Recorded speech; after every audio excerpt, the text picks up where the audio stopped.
মোহাম্মদ ইউনূসকে ফের কড়া বার্তা ভারতের।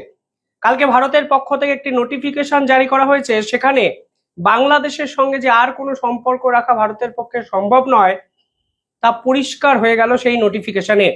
সেখানে বলা হচ্ছে এতদিন ল্যান্ড পোর্ট এরিয়া থেকে যত জুট রিলেটেড প্রোডাক্ট ভারতবর্ষে আসতো, সেই জুট রিলেটেড প্রোডাক্ট আজকের পর থেকে আর ভারতবর্ষে কোনো ল্যান্ড পোর্টকে কাজে লাগিয়ে আসতে পারবে না।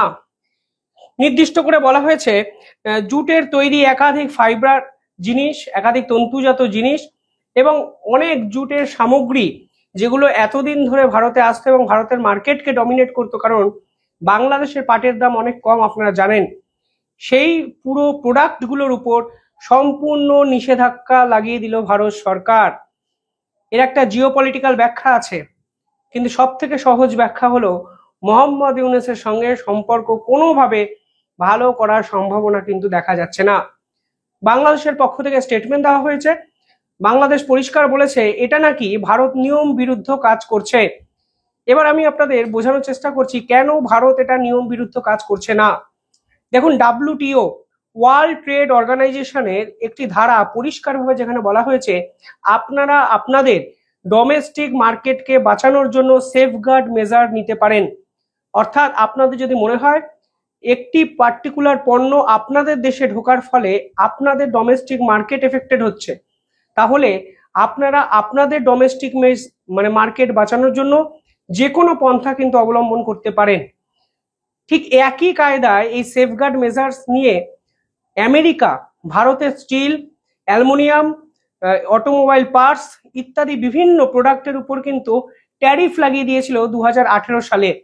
অর্থাৎ বার্তাটা পরিষ্কার, আমরা আমাদের ডোমেস্টিক মার্কেটকে বাঁচাতে চাই। ইন্টারেস্টিং বিষয় কি, এই যে তালিকা আমি দেখছিলাম সেখানে অত্যন্ত গভীরভাবে ভাবনা চিন্তা করে একটা সিদ্ধান্ত নেওয়া হয়েছে। সেখানে বলা হয়েছে জুট রিলেটেড টেক্সটাইল প্রোডাক্ট ভারতে আর আসবে না। অর্থাৎ বস্ত্র শিল্পের আদান প্রদান সম্পূর্ণভাবে বন্ধ করে দিল ভারত। তার প্রকৃত কারণ এটাই, দেখুন ভারতের ডোমেস্টিক মার্কেটটাকেও বাঁচানো প্রয়োজন। আমেরিকা যেভাবে ভারতের সঙ্গে বিদ্বেষমূলক আচরণ করে ট্যারিফ লাগিয়ে দিয়েছে, তাতে একটা জিনিস পরিষ্কার হয়ে গেছে যে আমরা আর আমেরিকার মার্কেটে টেক্সটাইল ইন্ডাস্ট্রিকে গ্রোয়ের জন্য পাঠাতে পারবো না এবং ব্যবসা বাণিজ্য সম্পূর্ণ বন্ধ আপাতত।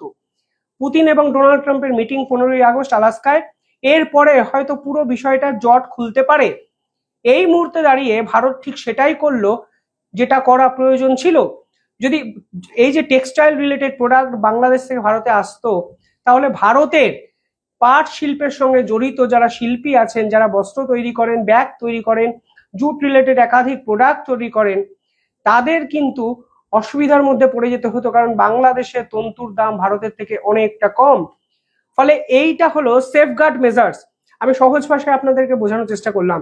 দ্বিতীয়ত, মোহাম্মদ ইউনূসকে করা বার্তা যে তোমরা যেভাবে ভারত বিরোধী অ্যাক্টিভিটি শুরু করেছো, যেভাবে দিনের পর দিন ভারত বিরোধিতা শুধু নয় ভারত বিদ্বেষীমূলক একাধিক পরিকল্পনা করছো, ঠিক সেই জায়গা থেকে দাঁড়িয়ে আমরা কোনোভাবেই তোমাদের সঙ্গে সম্পর্ক আর ভালো করার জায়গাতে নেই। আরো ইন্টারেস্টিং ফ্যাক্ট কি জানেন, মোহাম্মদ ইউনূস সরকারের যে বৈধতা নেই তা কিন্তু ভারতবর্ষ বারবার প্রমাণ করছে। ভারতের বিদেশমন্ত্রী পরিষ্কার বলেছিলেন যে বাংলাদেশের সরকারের সঙ্গে সম্পর্ক তখনই ভালো হবে যখন কোনো নির্বাচিত সরকার দায়িত্ব নেবে। বাংলাদেশের এই মোহাম্মদ ইউনূস সরকার নির্বাচিত সরকার নয়। ফলে একটা জিনিস পরিষ্কার হয়ে যায় যে কোনো অবস্থাতেই নন ইলেক্টেড সরকারের সঙ্গে বাংলাদেশ সম্পর্ক, ভারত এবং বাংলাদেশ সম্পর্ক আর ভালো হওয়ার জায়গাতে কিন্তু নেই। পাশাপাশি কালকে আরো একটা অত্যন্ত গুরুত্বপূর্ণ নিউজ এসেছে, আমি আপনাদের বলছি কেন গুরুত্বপূর্ণ। সেখানে বলা হচ্ছে ঢাকা সফরে যাচ্ছেন বিএসএফ এর ডিজি। এই প্রথমবারের জন্য শেখ হাসিনা যখন আমাদের দেশে চলে এসেছেন 5ই আগস্ট 2024 পর, এই প্রথমবারের জন্য ঢাকা সফরে যাচ্ছেন ভারতের বিএসএফ এর ডিজি। কালকে যে খবর সামনে এসেছে সেখানে বলা হচ্ছে ভারতের বিএসএফ এর ডিজি দলজিৎ সিং চৌধুরী তিনি 25 থেকে 28 আগস্ট এই সময়টা বিজিবির হেডকোয়ার্টার সেখানে একটি গুরুত্বপূর্ণ মিটিং করতে চলেছেন এবং ঢাকাতে সরাসরি যাচ্ছেন। কারণটা কি? একাধিক সংবাদপত্রে এই কারণ বেরিয়েছে, আমি একটু ছোট করে স্পেসিফিক্যালি আপনাদের বোঝানোর চেষ্টা করছি। দেখুন, মোহাম্মদ ইউনূস আসলে শেষ 8 মাস ধরে বাংলাদেশের কোনো অবস্থারই উন্নতি করতে পারেনি, শুধুমাত্র ভারত বিরোধিতা এবং ভারতের বিপক্ষে একাধিক ষড়যন্ত্র করে তিনি তার চেয়ারটাকে বাঁচিয়ে রেখেছেন। সম্প্রতি আমাদের লোকসভা দুটো ইস্যু নিয়ে কিন্তু রীতিমতো উত্তাল হয়েছে, এবং জানেন আপনারা যে চর্চা হয়েছে বাংলাদেশের দুটো ইস্যু নিয়ে। একটি ইস্যু হলো তুরস্কের একটি এনজিও, তুরস্কের এনজিওর মাধ্যমে বাংলাদেশের একটি এনজিওকে ফান্ডিং করা হয়েছে, এবং ঢাকা ইউনিভার্সিটিতে ভারত বিরোধী একটি পোস্টার দেওয়া হয়েছে, সেখানে বৃহত্তর বাংলার গড়ার ডাক দেওয়া হয়েছে, এবং সেখানে সেই ম্যাপিংয়ে ভারতের কিছু অংশকে দেখানো হয়েছিল। আমাদের লোকসভায় যখন এই রিলেটেড একটি বক্তৃতা ভারতবর্ষের বিদেশমন্ত্রী ডক্টর জয়শঙ্কর দিচ্ছিলেন, তখন তিনি পরিষ্কার বলেছিলেন, আমরা পুরো বিষয়টার উপর কড়া নজর রাখছি।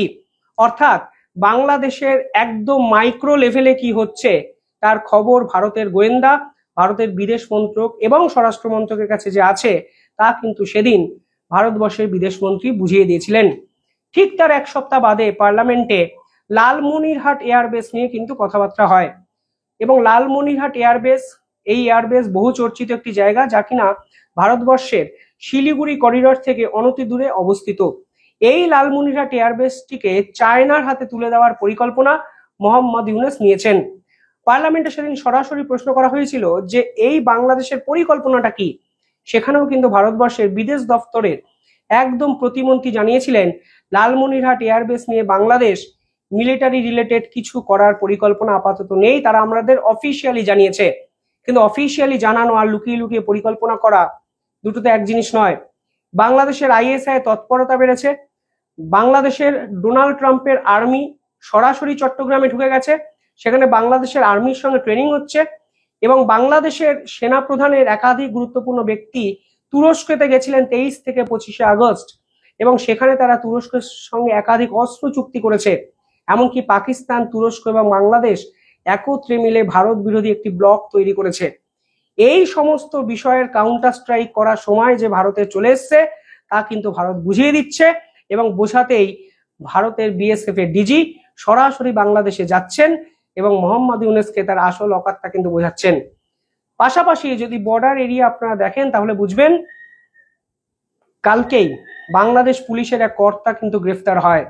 অর্থাৎ অনুপ্রবেশকারী ইস্যুতে বিজেপির ভূমিকাটা কি, শেষ 8 থেকে 9 মাস বিজেপি এক্স্যাক্টলি বর্ডারে ঠিক কি ভূমিকা পালন করেছে, কেন অনুপ্রবেশের সংখ্যা বাড়লো, কেন দিনের পর দিন বাংলাদেশের সরকারি আধিকারিকরা এই অনুপ্রবেশের সঙ্গে জড়িয়ে যাচ্ছেন, এই পুরো বিষয়টা কিন্তু ভারত সরাসরি একটি রিপোর্ট বাংলাদেশকে দিতে চলেছে।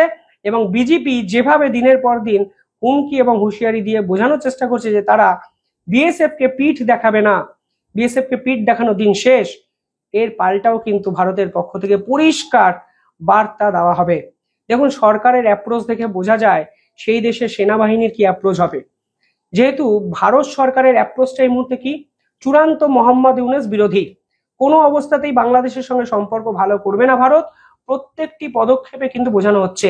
ফলে অনুমান করাই যাচ্ছে বাংলাদেশের সেনাপ্রধানের সঙ্গে যখন ভারতবর্ষের বিএসএফ এর ডিজি মিটিং করবেন, সেখানে ভারতের অ্যাপ্রোচটা সুস্পষ্টভাবে বুঝিয়ে দেওয়া হবে।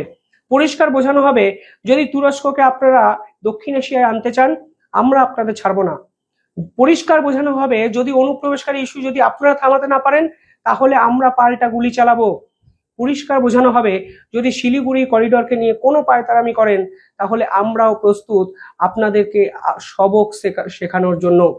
অর্থাৎ সব মিলিয়ে 1 বছর পর এই ধরনের গুরুত্বপূর্ণ মিটিং, তাও আবার বিএসএফ বুক বাজিয়ে যাচ্ছে ঢাকাতে বিজেপির সঙ্গে মিটিং করতে। বাংলাদেশের অবস্থাটা ভাবুন, যারা কথায় কথায় বিএসএফ কে হুমকি বা হুঁশিয়ারি দেয়, তাদেরকে মিটিং করতে হচ্ছে তাদের সঙ্গেই, এই তো তাদের অকাত।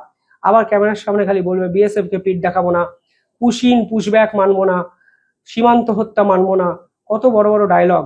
এবং পুরো বিষয়টাকে আন্তর্জাতিকরণের চেষ্টা বাংলাদেশ সেনাবাহিনীর পক্ষ থেকে করা হবে, কিন্তু নিজের থুতু যখন চাটতে হয় তখন এর থেকে দৈন্য দশা আর কিছু হয় না। বিজেপির অবস্থাটা ঠিক সেটাই, যে বিএসএফ এর সঙ্গে প্রথম থেকে তারা রেষারেষি করে দিনের পর দিন হারতে শুরু করেছেন, সেই বিএসএফ তাদের দেশে গিয়ে তাদের সেনাপ্রধানের সঙ্গে মিটিং করে তাদের অকাতটাই বোঝাচ্ছেন। আমার মনে হয় এর থেকে বড় জবাব শেষ 1 বছরে ভারত সরকার আর মোহাম্মদ ইউনূসকে দেননি। কিভাবে দেখছেন পুরো বিষয়টি কমেন্টে জানাবেন।